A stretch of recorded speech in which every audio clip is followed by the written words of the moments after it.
తిరుపతి జిల్లా ఏర్పేడు వ్యాసాశ్రమంపై కొంతకాలంగా కొనసాగుతున్న వివాదాల నేపథ్యంలో ఆశ్రమ పీఠాధిపతి పరిపూర్ణానంద గిరిస్వామి తొలిసారిగా మీడియా ముందుకొచ్చారు.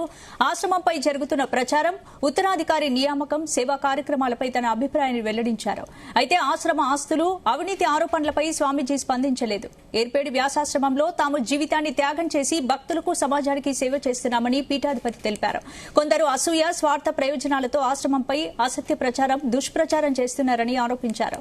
మలయాళ స్వామి ఆశయాలను ముందుకు తీసుకెళ్లాల్సిన బాధ్యత పూర్వ విద్యార్థులపై కూడా ఉందని, విమర్శలు చేయడం కంటే సేవా కార్యక్రమాలకు తోడ్పడాలని సూచించారు.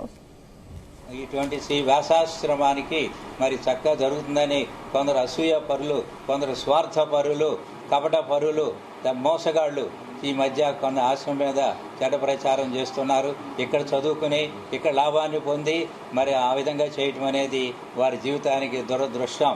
గురుగీత అనేటువంటి గీతలో పరమేశ్వరుడు పార్వతీమాతగా చెబుతున్నాడు, ఎవరైతే ఈ ఆశ్రమాన్ని నిందిస్తారో, గురువుని నిందిస్తారో, విమర్శిస్తారో వాళ్ళు భయంకరమైనటువంటి ఘోర అరణ్యంలో, జలమే లేనటువంటి అరణ్యంలో బ్రహ్మ రాక్షసులుగా పుట్టి మహా దుఃఖాన్ని పొందుతారు అని పరమేశ్వరుడు పార్వతీమాతకి చెబుతున్నాడు.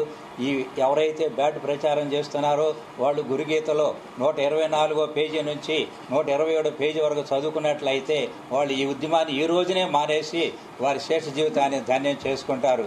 అలా కాకపోతే బ్రహ్మరాక్షసులుగా పుట్టి నానా దుఃఖాన్ని పొందుతారు. కాబట్టి 100 ఏళ్లు బ్రతకాలి, బ్రతికినంత కాలం మంచి పనులే చేసుకోవాలి. Long live for good dates, 100 ఏళ్లు బ్రతకాలని మనం కోరుకోవాలి, బ్రతికినంత కాలం మనం మంచి పనులు చేసుకోవాలి.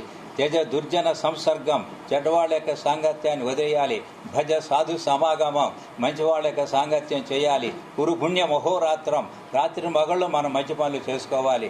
స్మర నిత్యం అనిత్యతాం, ప్రపంచం అనిత్యం అని తెలుసుకొని సత్యమైంది, నిత్యమైంది